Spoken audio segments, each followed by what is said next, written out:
Buenas tardes, bienvenidos a una nueva emisión de Doctor Responde. Hoy nos acompaña el psicólogo laboral Samuel Vivas Manríquez. ¿Cómo está? ¿Cómo le digo?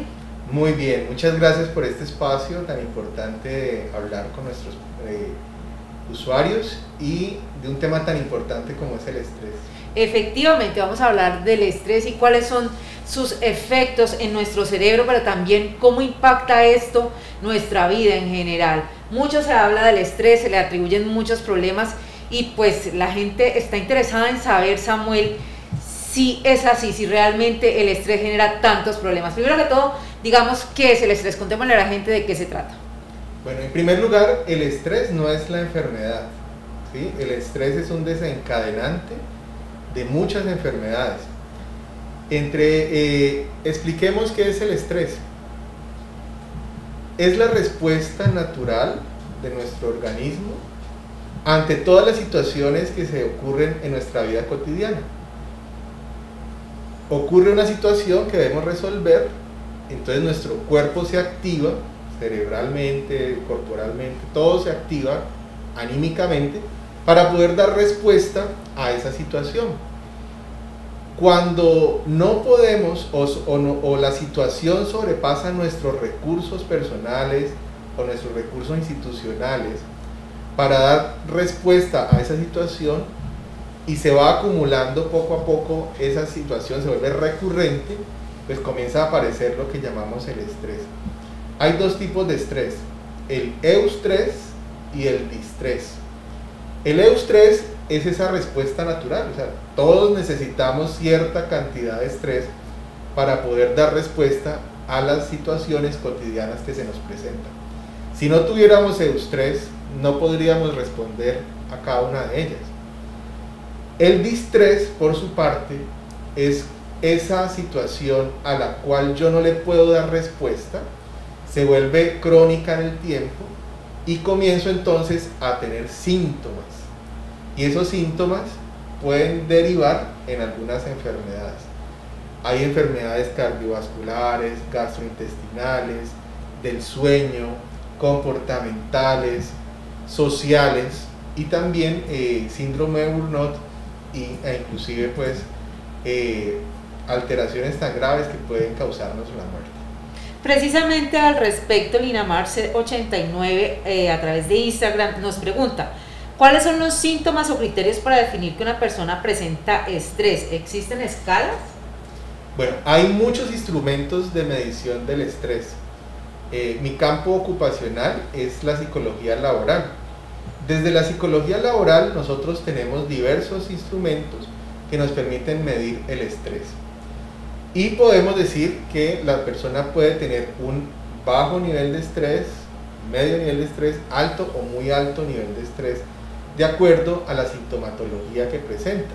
Podemos tener síntomas físicos, generalmente dolores osteomusculares, entonces en el cuello, en la espalda, hay personas que les duelen las piernas, los brazos, que son dolores que no se explican de otra manera.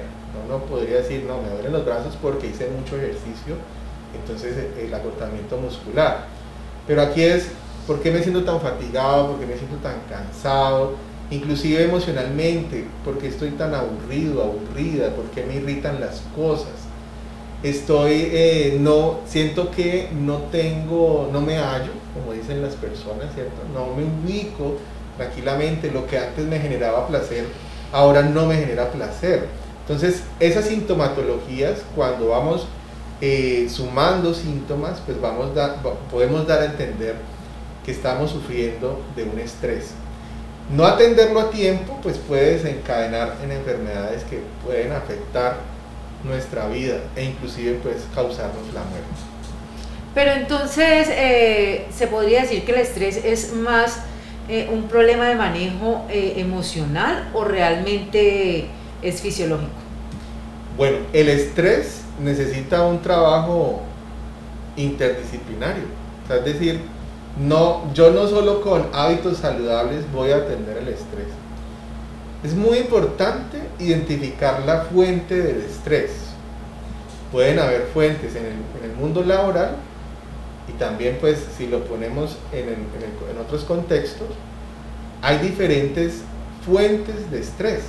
Pueden ser en el mundo laboral, las demandas que tengo, jornada de trabajo, que son muy extenuantes, muy largas, no se respetan los horarios laborales, debo estar, por ejemplo, en este tiempo en que hemos tenido que trabajar de manera remota, pues las personas tienen mucha dificultad en el cumplimiento de horarios, porque mi jornada terminaba a las 5:30, 6, ahora que estoy en casa, pues debo atender, además de asuntos laborales, asuntos personales, de familiares, y la jornada se va extendiendo más allá.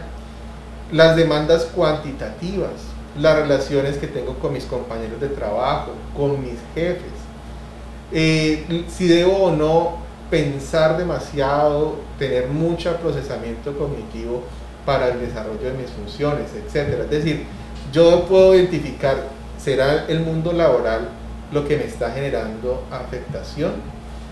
También pueden ser de origen personal y familiar. Muy importante, las relaciones familiares. Es tanto un factor de riesgo como un factor de protección para el estrés. Si yo tengo unas relaciones familiares con mis padres, mis hermanos, mis tíos, mis abuelos, mi pareja, estables, dinámicas, de apoyo mutuo, eso se convierte en un factor para yo poder tener recursos personales para hacer frente a las situaciones de la vida. Pero cuando en mi vida personal tengo dificultades familiares, de pareja, con los hijos, asuntos que no se han resuelto en el hogar, pues se convierte en un factor de riesgo para yo tener o presentar más distrés. Y también hay algunas condiciones individuales. Aquí prima mucho, por ejemplo, la estructura de personalidad. Hay personas que tienen mayor resiliencia o tienen mejores estrategias de afrontamiento. Eso explica por qué unas personas que conviven en el mismo sitio laboral, tienen las mismas funciones, los mismos jefes, ganan lo mismo, tienen las mismas condiciones personales y laborales, puedan presentar diferentes niveles de estrés. ¿Por qué? Porque cada uno de nosotros tiene una forma muy particular de responder a las situaciones de la vida y estresarse o no estresarse. Entonces, lo importante es identificar primero la fuente del estrés. Si una vez identificada, pues podemos establecer un plan para continuar. Bueno, Samuel, pero de todas maneras nosotros somos seres integrales, no podemos separar una cosa de la otra. Lo que suceda en nuestro entorno personal, en nuestro entorno familiar, nos va a afectar igual como lo que suceda en el entorno laboral. Son cosas que no podrían ir separadas. ¿Cómo atender entonces esta situación? Bueno, lo primero, si mi foco es el mundo laboral, yo debo poder establecer un plan para resolverlo. Supongamos que mi problema es con un compañero de trabajo o una compañera de trabajo. Yo debería entonces identificar si la fuente es allí, establecer un plan, voy a hablar con mi compañero, voy a resolver el conflicto que tengo para poder disminuir mi nivel de estrés. Que adicionalmente tengo unas situaciones familiares, personales, con los amigos, tengo deudas, tengo situaciones que me pueden, de mi vida personal, estar generando preocupación, ansiedad, inquietud. Bueno, ¿cuál es? ¿Qué debo hacer para cada una de ellas? Y a nivel personal, yo puedo entrenarme en habilidades de resolución o de afrontamiento del estrés, fortalecer mi resiliencia, hacerme una autoevaluación de cómo es mi personalidad y cómo respondo con ella ante las situaciones estresantes, aprender a manejarlas y poder hacer una atención integral como tú lo mencionas. Lógicamente, aquí sirven todos los consejos que ustedes han podido tener en las redes o inclusive en la educación que hemos recibido, o sea, hábitos de vida saludable, el ejercicio, tener una vida reposada en armonía con los demás, poder canalizar mi energía en un hobby, pintura, el arte, las manualidades, la música, las artesanías, en fin, me va a servir. Pero mucho cuidado, yo puedo tratar el síntoma, O sea, yo puedo, por ejemplo, decir estoy aburrido, estoy triste, estoy irritable, entonces yo puedo decir voy a ir a hacer deporte y lógicamente el nivel de tensión va a disminuir, pero atender el síntoma no es ir a la fuente del problema.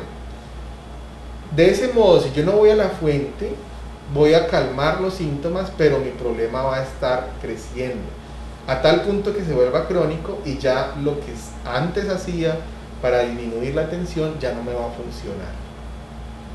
Precisamente, Claudia López Vargas nos pregunta a través de Facebook, ¿cómo determinar en qué momento el estrés pasa a ser un síndrome de burnout y es necesario pedir ayuda?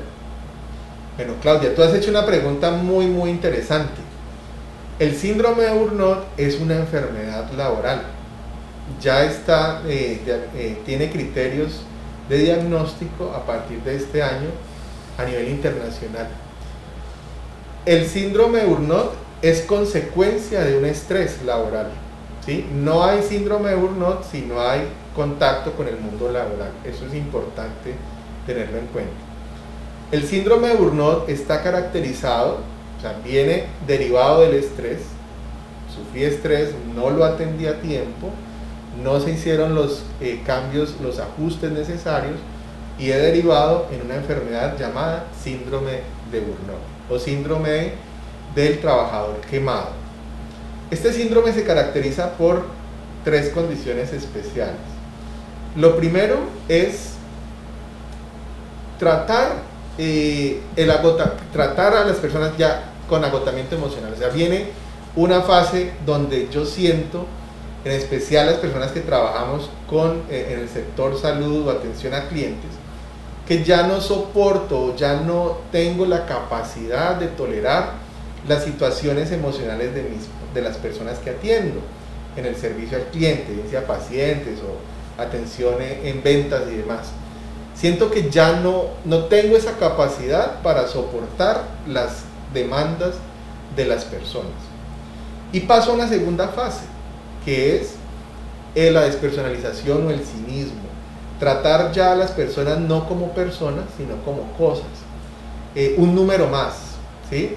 Eso explica a veces por qué en los sistemas de salud las personas que nos atienden nos tratan o sentimos que nos tratan como una cosa, como un objeto más que llegó allí y no somos tratados de manera humana.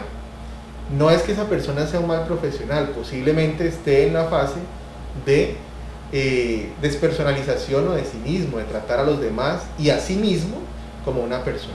Si no atendemos a tiempo, si no hacemos algo en estas fases iniciales, pasamos a una tercera fase donde hemos perdido la capacidad del disfrute, de sentirnos realizados en la vida, con lo que hago y con lo que tengo. Entonces allí cuando se configuran esas tres condiciones, agotamiento emocional, despersonalización y falta de sentimiento de realización personal, podemos tener un síndrome de burnout. Mauren en Instagram nos pregunta, ¿con qué se pueden aliviar los dolores que genera el estrés? Ella ha tomado de todo. Sí, el estrés y el dolor están íntimamente relacionados.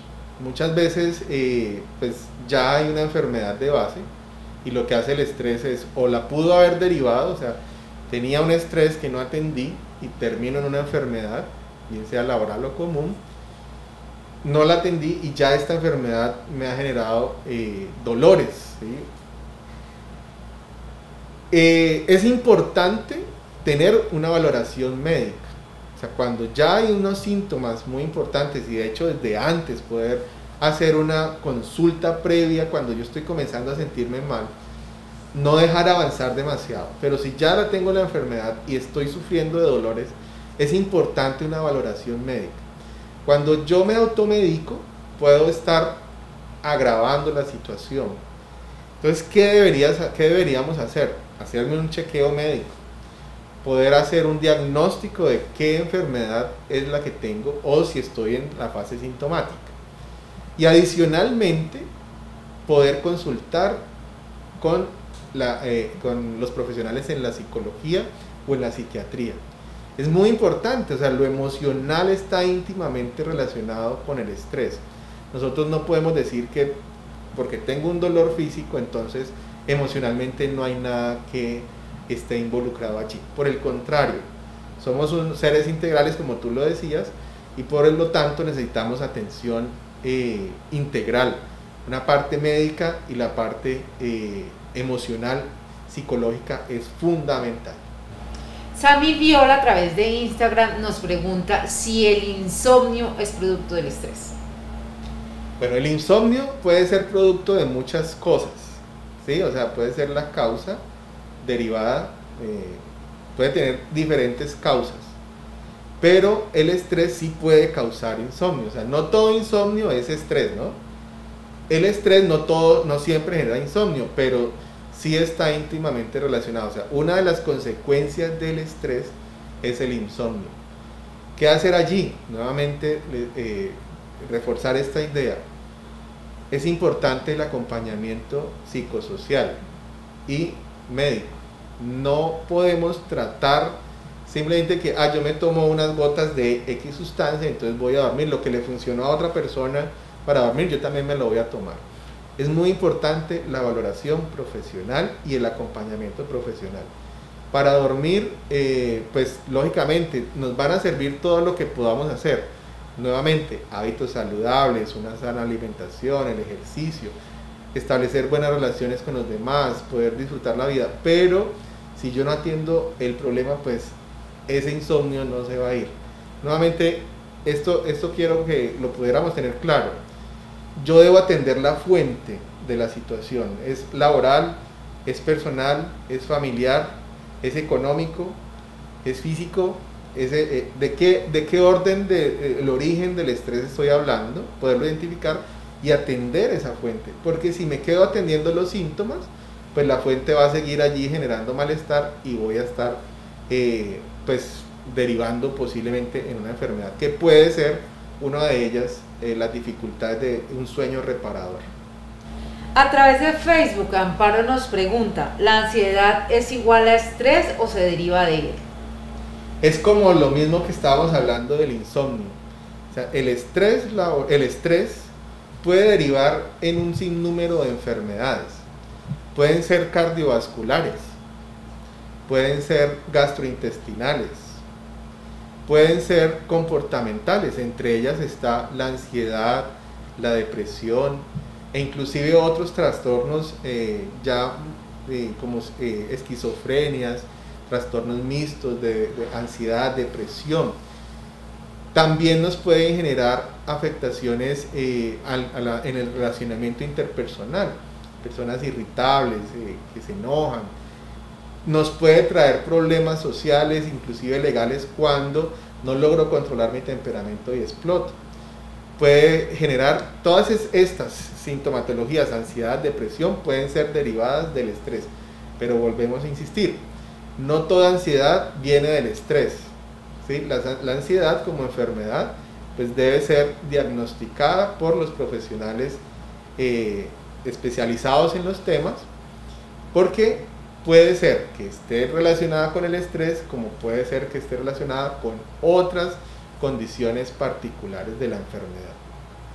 Bueno, y Lady García a través de Instagram nos pregunta cómo el estrés afecta la memoria, si realmente eso puede suceder. Totalmente, Lady. O sea, el estrés tiene las posibilidades o la capacidad, el distrés de afectar toda nuestra vida. Cuando tenemos estrés o cuando la situación nos demanda estrés, el responder con nuestro organismo a las situaciones, pues nuestro cerebro comienza a segregar toda la química necesaria para que nuestro organismo dé respuesta a esa situación. Y entre ellas está el cortisol. El cortisol en cantidades puede afectar la estructura y el funcionamiento cerebral. Hay afectaciones entonces a la memoria, a la resolución de conflictos, a la concentración, a la planeación y al desempeño. El estrés tiene esa capacidad. Cuando no logramos atenderlo, cuando dejamos que evolucione, que se vuelva crónico, el estrés puede llevarnos a desenlaces neurológicos muy, muy tristes. Bueno, Samuel, entonces, una inquietud que surge en este momento a partir de lo que venimos hablando es una cuestión también de actitud, de cómo asumo los problemas, de cómo enfrento toda esa celeridad con la que se vive la vida, todas esas situaciones que vienen a ocupar mi tiempo. ¿Cómo podemos hacer para aprender a manejar nuestras situaciones de una manera más inteligente? ¿Hay unos pasos o definitivamente tenemos que buscar ayuda profesional? Bueno, hay muchas cosas que a nivel emocional podemos hacer. Sin embargo, la ayuda profesional es fundamental. Cada uno de nosotros tiene unas capacidades. Todos podemos responder a las situaciones que se nos presentan en el día a día. Sin embargo, pueden ocurrir eventos que nos lleven y nos saquen definitivamente de esa capacidad de respuesta a ellas. Allí es muy importante el acompañamiento profesional. Un acompañamiento centrado en entrenamiento en estilos de afrontamiento, de identificación de la situación, inteligencia emocional, poder aprender a pensar los problemas y a establecer planes para poderlos resolver.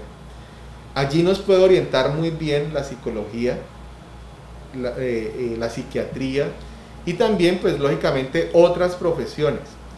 Muy importante es que entendamos que algunas cosas las podremos resolver solos, pero qué mejor que poder tener un buen acompañamiento para resolverlo definitivamente, ¿sí? Aprender a resolver. Siempre en la vida vamos a estar expuestos al estrés, a las situaciones estresantes. No podemos decir, no, ya aprendí y una vez aprendí ya nunca más voy a volver a tener situaciones. No, la vida nos pone ante situaciones diariamente. Esta pandemia nos puso en situaciones que nos han causado bastantes afectaciones por el estrés que nos ha generado. Qué bueno haber podido aprender de las situaciones, aprender del ejemplo de otros, pero también poder tener un acompañamiento profesional. Hay que romper ese mito de que al psicólogo, al psiquiatra se va solamente cuando uno ya está enfermo o tiene una enfermedad mental o cuando uno ya está muy mal emocionalmente. No. Recuerden esta premisa. Prevenir es mucho más fácil que curar. Entonces, cuando yo estoy presentando sintomatología de estrés física, emocional, corporal, pues qué bueno consultar al profesional, al psicólogo, al psiquiatra, para poder tener un plan de intervención oportuno que me permita evitar las consecuencias tristes que tiene el distrés. Bueno, ya para ir cerrando, tenemos a Paola en Facebook. Ella nos dice que lleva mucho tiempo desempleada y que tiene como afección en el cuello, que le duele mucho, que incluso le duele el cuero cabelludo, que si esto puede ser producto del estrés. Bueno, nuevamente, no podemos decir que todo lo que nos pasa es producto del estrés, pero la sintomatología que tú expresas está relacionada con cuadros de estrés. Es más, pues imagínate, estás desempleada, llevas mucho tiempo, pues me imagino las condiciones económicas que estás teniendo pues son apremiantes, son difíciles, son situaciones que a cualquiera, en cualquier situación, pues le pueden afectar. O sea, la economía es uno de los estresores más importantes. Es claro que puede estar relacionado, pero no podríamos decir que entonces dale un manejo de estrés sencillamente, porque también hay que tener una valoración exacta, un buen diagnóstico de si esa situación, esa sintomatología física está evidentemente relacionada al estrés o hay otras causas que puedan estar allí vinculadas. Claro que te va a ayudar mucho un entrenamiento en manejo del estrés, porque te ayuda a manejar los síntomas, pero si esa afección no está relacionada solo con el estrés, sino que puede haber algo adicional, pues allí es importante una valoración médica y un acompañamiento psicosocial. Y Laura Cooficial nos dice, es muy fácil decir no se estrese, pero ¿qué podemos hacer las personas que vivimos estresadas por todo? ¿Qué estudios se pueden hacer para el diagnóstico? Bueno, como les digo, muy importante acudir a los profesionales. Puedes ir a tu médico de confianza, puedes ir a un chequeo para que te hagan todas las valoraciones oportunas y a tiempo. Y adicionalmente puedes consultar el servicio de psicología, psiquiatría, para trabajar aquellas áreas emocionales, aquellas áreas mentales que están relacionadas con tu comportamiento tendiente al estrés, ¿sí? Hay cambios que hacer en nuestra estructura personal. Es importante poder tener ese acompañamiento. Yo no soy muy dado a que, bueno, un libro de autoayuda me va a transformar mi vida. No, necesitamos acompañamiento, o sea, es importante. Hay muchas cosas que podemos hacer, claro, para disminuir los niveles de estrés, para controlar nuestros síntomas, ¿sí? Para controlar los dolores de cabeza, los dolores corporales, espalda, cuello, brazos, extremidades. Pero si yo no atiendo la fuente, eso que estoy haciendo hoy no me va a funcionar mañana. Por eso reitero, muy importante, atención oportuna, chequeos médicos y acompañamiento psicosocial. A eso iba, a que hiciéramos ya como un cierre y le demos esos consejos primordiales a la gente para que pueda aprender a manejar un poco el estrés, porque finalmente situaciones estresoras, como usted lo mencionaba ahora, pues las va a haber siempre. Es aprender a darles manejo y esos consejitos que son útiles para poder llevar una mejor vida a diario y no tener que estar preocupándonos por esos males que nos genera un mal manejo del estrés. Bueno, ya hemos escuchado y ustedes posiblemente han leído cosas que la gente hace que les han funcionado y evidentemente pueden funcionar para disminuir los niveles de tensión, de estrés. Los hábitos de vida saludables son muy importantes, ya lo habíamos mencionado.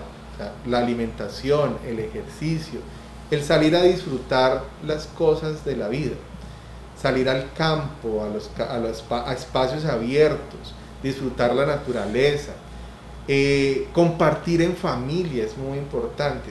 De verdad, si guardáramos mucho más y protegiéramos nuestras relaciones sociales y familiares, vamos a ver que son factores que nos van a ayudar a proteger mucho nuestra salud mental y protegernos del estrés.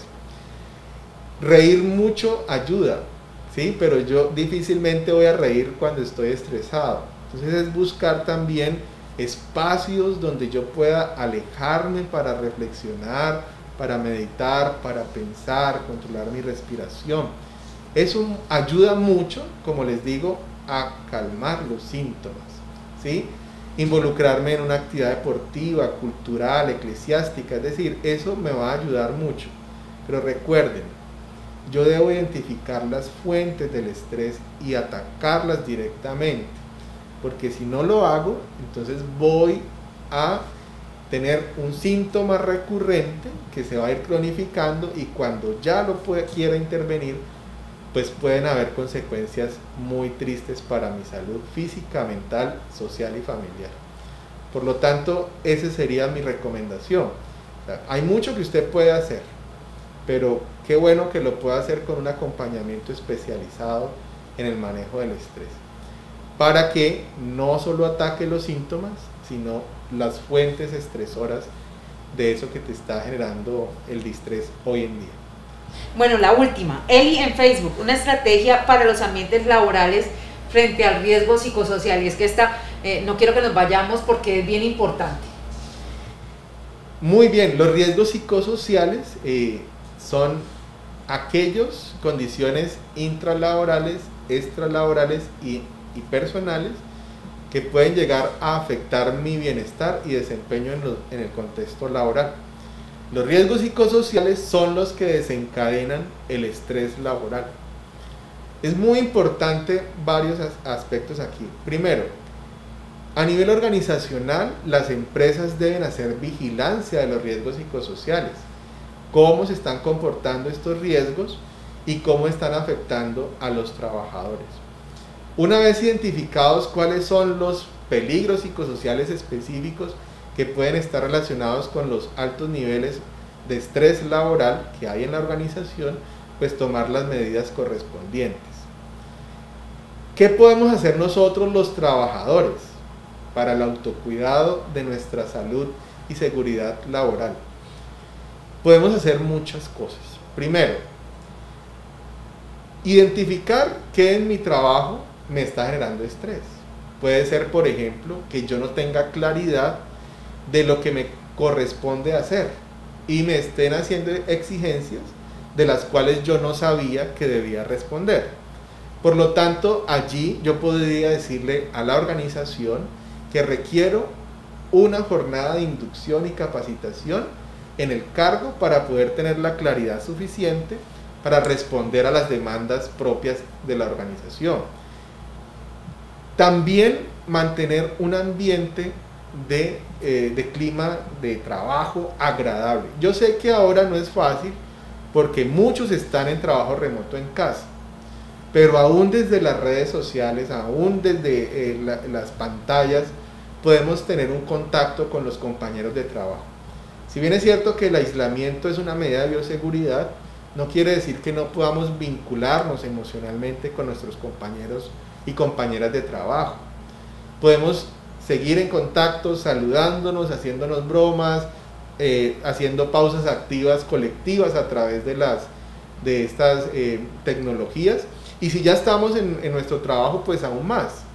Si ya estamos yendo a los sitios de trabajo, qué bueno fomentar unas agradables, armoniosas relaciones interpersonales en el mundo laboral. Es mucho lo que podemos hacer para autocuidarnos. Las pausas activas es una de esas acciones económicas, fáciles de aplicar y con muy buenos resultados para la disminución del estrés. Y si las podemos hacer en colectivo, pues mucho mejor. ¿Qué es una pausa activa? Es romper la actividad, unos 5, 7 minutos. Si estoy en casa, pues salir de mi puesto de trabajo, ir a hacer una vueltica. Si usted tiene mascota, pues vaya, llévela al parque, a que haga sus necesidades.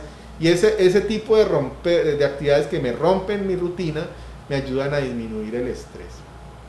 Bueno, Samuel, muchas gracias por acompañarnos con este tema tan interesante. A ustedes muchas gracias también por estar en sintonía de Doctor Responde. Los esperamos en una próxima emisión con más temas de interés donde nuestros profesionales pueden aclarar sus inquietudes acerca de diferentes temas. Muchas gracias por acompañarnos y una feliz tarde.